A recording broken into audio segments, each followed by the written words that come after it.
Nasaha 24 TV. الله السميع العليم من الشيطان الرجيم. بسم الله الرحمن الرحيم. إن الحمد لله نحمده ونستعينه ونستغفره ونعوذ بالله من شرور أنفسنا ومن سيئات أعمالنا. من يهده الله فلا مضل له ومن يضلل فلا هادي له. وأشهد أن لا إله إلا الله وحده لا شريك له. وأشهد أن سيدنا محمدًا عبده ورسوله الذي أرسله بالهدى ودين الحق ليظهره على الدين كله ولو كره المشركون. أما بعد. Awali ya yote hatunabudi kumshukuru Mwenyezi Mungu Subhanahu wa Ta'ala aliyetuwezesha kutupa fursa nyingine ya kutukusanya katika kusanyo hili tukufu. Wapo watu wengi katika umma walikuwa na matarajio makubwa na hamu ya hali ya juu, na wakaweka mipango mbalimbali ya kuweza kufika katika nyumba za ibada, lakini kwa matakwa yake Mwenyezi Mungu Subhanahu wa Ta'ala hakuwajalia fursa hiyo. Mada yetu ya leo itasimama katika kuzungumzia ya miskinu utlubu jannata rabbika wala taksul. Ewe maskini wewe, tafuta pepo ya Mola wako na wala usiwe mvivu.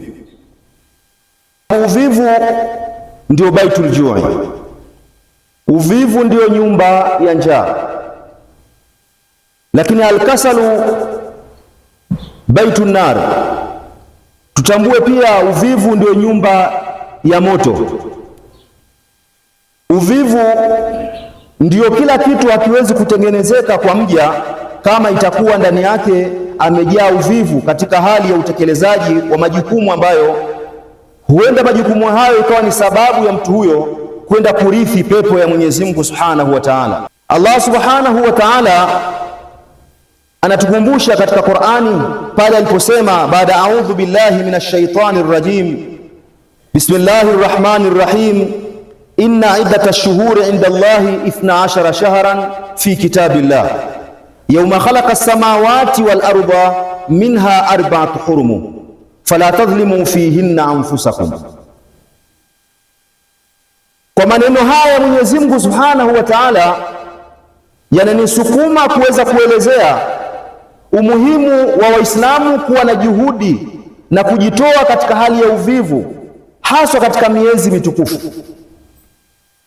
kama Allah Subhanahu wa Ta'ala anavyosema kwamba haka idadi ya miezi mbele ya Mwenyezi Mungu Subhanahu wa Ta'ala ni miezi 12 fi kitabillah, katika kitabu cha Allah Subhanahu wa Ta'ala amehukumia hivyo.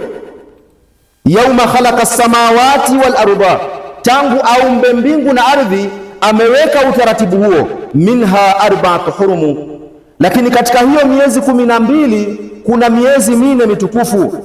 Dhalika dinul qayyim, ndani ya hiyo miezi ndiyo dini iliyonyooka inapatikana humo. Fala tadhlimu fihinna anfusakum, basi isifikie watu kuweza kudhulumu nafsi zetu. Fala tadhlimu fihinna anfusakum, msidhulumu nafsi zenu kwa kuweza kutenda yale ambayo Mwenyezi Mungu Subhanahu wa Ta'ala ameyakataza, mkaingia katika hali nzito ambayo Mwenyezi Mungu haitaki, bali msimame katika misingi bora itakayowapelekea kupata radhi za Allah Subhanahu wa Ta'ala. Ni wajibu wetu katika miezi hii kila mmoja kuweza kujifunga moyo wake kutenda yale ambayo Mwenyezi Mungu Subhanahu wa Ta'ala ayataka, ili iwe ni sababu ya kuweza kupata radhi za Allah Subhanahu wa Ta'ala, lakini kuwa na mafanikio sahihi mbele ya muumba wake, kama alivyosema Mwenyezi Mungu, wa man yu'adhimu sha'air Allah fa innaha min taqwal qulub. Wale ambao kwamba watatukuza matukufu ya Mwenyezi Mungu, alama za Mwenyezi Mungu alizoziweka, basi huo ndio ucha Mungu wa moyo. Mtu akishikamana na hayo ameshikamana na mambo muhimu sana. An Ikrimata an ibn Abbas radhiyallahu anhuma, kutoka kwa Ikrima kutoka kwa Abbasi Allah awiradhi wawili hao, ani nabii sallallahu alaihi wasallam akamtume annahu qal, akamtume amesema, Rajabu shahrullah, huu Rajabu tulionao ni mwezi wa Mwenyezi Mungu Subhanahu wa Ta'ala. Wa Shaabanu shahri, na Mtume akasema Shaabani ni mwezi wangu mimi, wa Ramadhanu shahru ummati, na Ramadhani ni mwezi wa umma wangu. Hii miezi imewekewa daraja. Kuna mwezi wa Allah subhanahu wa ta'ala ambao ni huu wa Rajab tulionao. Haina maana kuwa miezi mingine siyo ya Allah, bali anakusudia kwamba ule utukufu ambao kwamba kauvika katika mwezi huo una utukufu zaidi, na yeye mwenyewe kauchagua kwamba huu ni mwezi wangu kulingana na matukufu aliyoyavika katika mwezi huo. Lakini akasema Shaabani ni mwezi wangu mimi kwa sababu yale matukufu ambayo kwamba yamevikwa katika mwezi huo, lakini Ramadhani ni mwezi wa umma wangu kwa yale majukumu ambayo kwamba nimewapa kwa wayafanye katika mwezi huo. Kwa ni wajibu wetu kutambua kwamba miezi hii imegawiwa, amejawia Allah subhanahu wa ta'ala, amemgawia mtume wake Muhammad sallallahu alaihi wasallam, ametugawia sisi umma Muhammad sallallahu alaihi wasallam. Tuendelee kuweza kufanya mazuri. Rawahu Dilami Kitabul Ghunia, amepokea Imamu Dilami katika hadithi hii katika Kitabul Ghunia. Miongoni mwa mambo muhimu ya kufanywa katika mwezi wa Rajab ni funga ya mwezi huu wa Rajab, kama alivyosema an Musa ibn Imran qala samitu Anas bin Malik. Anasema Musa ibn Imrani anasema nimemsikia Anas bin Malik, Anas mtoto wa Malik radhiallahu anhu, amesema qala Rasulullah sallallahu alayhi wasallama, amesema mtume wa Mwenyezi Mungu rehma na amani ziwe juu yake, inna fil jannati nahara, inna fil jannati nahara, hakika katika pepo ya Mwenyezi Mungu kuna mto yuqalu lahu Rajaba, mto huo unaitwa kwa jina la Rajab.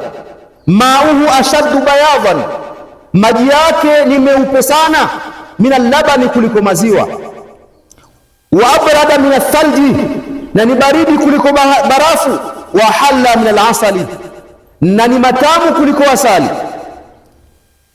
Mtume anaelezea hilo jambo, anawaelezea, yuko mbele ya maswahaba, anawaeleza mfumo huo ili awakurubishe katika lile ambalo kwamba analitaka kwamba aliseme mbele yao.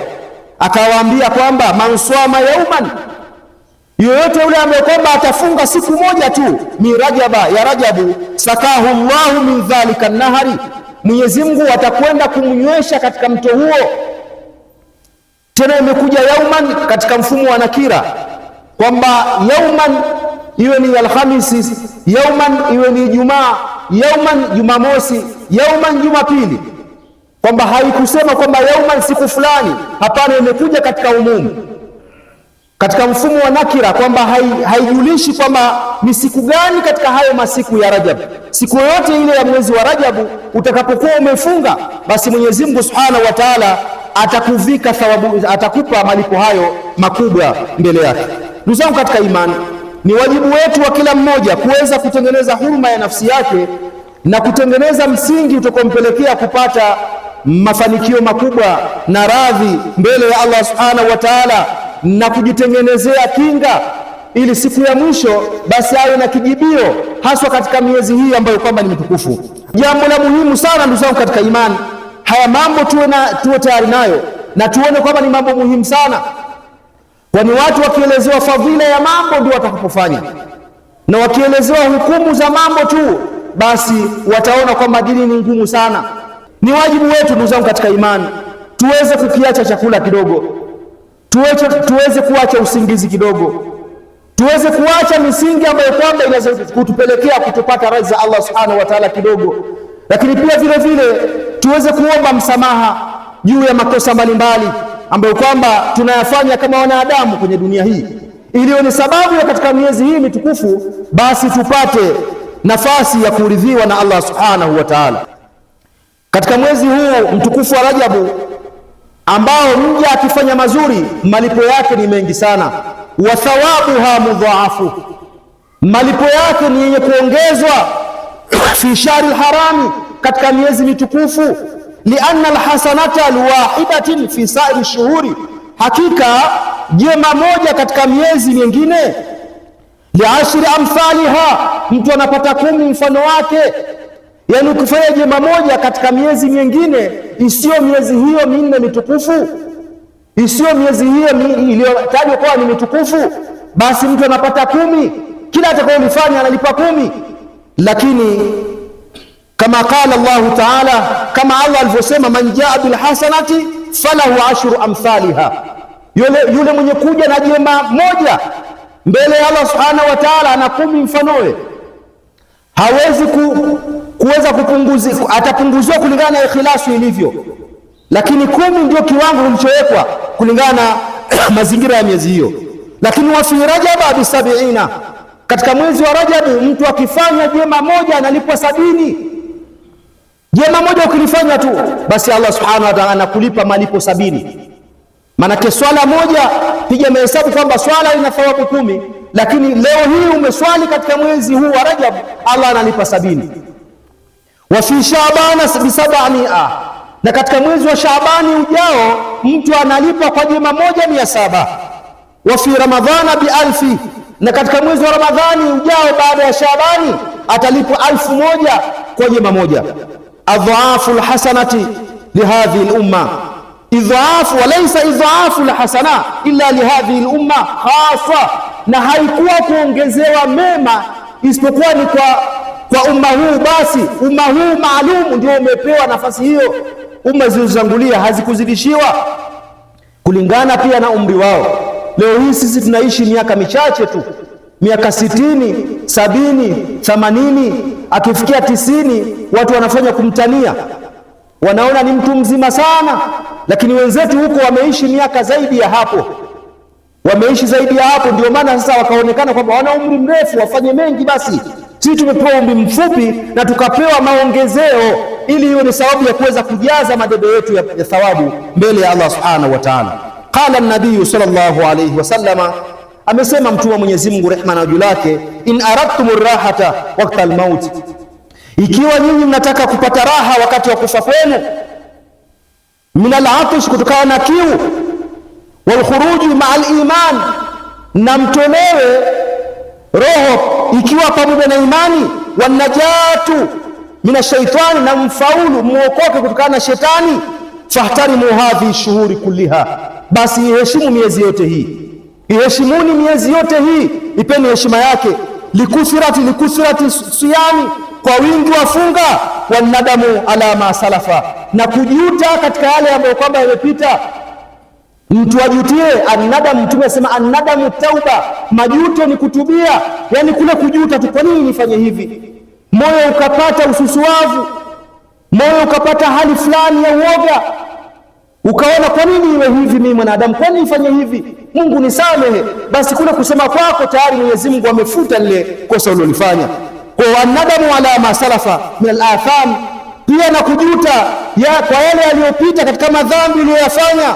Wadhkuru khaliqal anam, tumesema mtajeni muumba ulimwengu na watu wote, na muumba vitu vyote. Watadkhulul jannata rabbikum bisalami, mtaingia pepo ya Mola wenu kwa amani kabisa. Kwa ni wajibu ndugu zangu katika imani, mwezi huu tulionao tuwe tayari kujivika katika misingi bora, tuwe tayari kuweza kusaidia watu mbalimbali, tuwe tayari kujisukuma kwa Allah kwa dhikri mbalimbali, tasbihi, tahlil na tahmidi. Watu wengi wazifanye sana, na wala si ngumu hizi kwamba eti kuzifanya basi lazima kuwe na mfumo mwingine utakaofanya. Hapana, unatekeleza hali ya kuwa unatekeleza shughuli zako. Ndio maana akasema Allah subhanahu wa ta'ala pia kutuzindua, sema mkimaliza swala fantashiru fil ardi wabtaghu min fadlillah wadhkurullaha kathiran la'allakum tuflihun. Mkimaliza kuswali basi tawajikeni katika ardhi, mtafute riziki za Allah, na huko mtajeni Mwenyezi Mungu kwa wingi, hakika mtafaulu. Kwa hiyo kumtaja Mungu si kwamba eti kutatengeneza uzito mkubwa kwamba lazima kuwe kuna gunia uliolibeba. Hapana, ni hali tu. Ndio maana akasema kalimatani hafifatani ala lisani thaqilatani ala almizani habibatani ala arrahman. Kuna maneno mawili tu ambayo ni mepesi katika ulimi, kutamkwa kwake ni mazito katika ulimi wa Allah, na ni mazito katika mizani ya Allah, na yanapendeza mbele ya Allah subhanahu wa ta'ala. Akataja kwamba subhanallah bihamdi subhanallahil azim. Mtu akadumu hivyo, akadumu na la ilaha illallah, la ilaha illallah, akadumu na haya maneno ni sababu ya mabadiliko kwake yeye. Sisi tunakuwa wapofu katika mioyo yetu kwa sababu Mungu tumeweka mbali wote kwa ujumla. Mimi nisemayo na nyinyi pia msikilizao, kila mmoja yuko mbali katika hali ya kumtaja Allah kwa wingi. Ndio maana upofu wa moyo unapatikana mara kwa mara, na mtu anapomtaja Mwenyezi Mungu mara kwa mara ni sababu ya kukita jambo hilo kwenye moyo. Kuna watu wanaosema kwamba eti kumkumbuka Allah, ili umkumbuke Allah basi ukumbuke tu yale, kwamba useme tu kwamba umeona baya ndio ukumbuke kwamba Mungu kakataza hivi. Haya yapo pia na ni msingi mkubwa, lakini ili ufikie daraja hilo lazima uwe Mungu mwenyewe umtaje kwa wingi sana. La ilaha illallah, la iutaje kama ni uradi wako, kama walivyokuwa manabii walivyokuwa wanataja mpaka wanaonekana ni wenda wazimu kwa sababu ya kumtaja Allah kwa wingi. Kwa hiyo katika miezi hii mitukufu ni sababu ya kuweza kupata mafanikio makubwa. Allah subhanahu wa ta'ala tufanikishe katika hayo. Yale tuliyokosea kama wanadamu, Mwenyezi Mungu atusamehe, na kila ambalo kwa la kheri Mwenyezi Mungu atusogezee. Mwenyezi Mungu atulindie vizazi vyetu, Mwenyezi Mungu atulindie wake zetu. Kama ilivyo kwa kawaida, makhatibu wanatukumbusha mara zote tufunge tupate afya, na mimi naomba ni waeleze watu juu ya umuhimu wa afya. Ukiwa mtu una afya njema utakuwa una uwezo wa kutekeleza ibada zingine. Mtume Muhammad sallallahu anasema, man asbaha minkum aminan fi sirbihi muafan fi jasadihi wa indahu kutu yaumihi fakaannama hizatu lahu dunya wa man fihin. Yoyote yule atakayekuwa ameamka asubuhi yake akiwa ana amani katika mji wake, lakini pia akawa ana afya katika kiwiliwili chake, lakini Allah akawa amemjalia kupata chakula cha siku hiyo, ni kama mtu ambaye anamiliki dunia na vilivyomo ndani yake. Kikubwa tujitahidi maandalizi kwa ajili ya muda ambao unakaribia wa mwezi wa Ramadhani. Huu ni mwezi wa Rajabu, nakuja Shaabani, tutakuja Ramadhani. Kwa hiyo mwezi huu ni mwezi ambao unatakiwa Waislamu kujitahidi sana ibada mbalimbali. Kama ulivyofanya jema basi malipo yake yanakuwa ni maradufu. Mtume sallallahu anasema, Arajabu shahrullah, huu ni mwezi wa Mwenyezi Mungu. Sio kwamba ni mwezi wa Mwenyezi Mungu kwa sababu miezi mingine sio ya Allah, yote ni ya Allah, lakini mtume alichokuwa anamaanisha ni kusisitiza umuhimu, yani special, kwamba huu mwezi ni special, kwa maana ya kwamba utakapokuwa umefanya amali njema unalipwa mara 70, amali moja mara 70.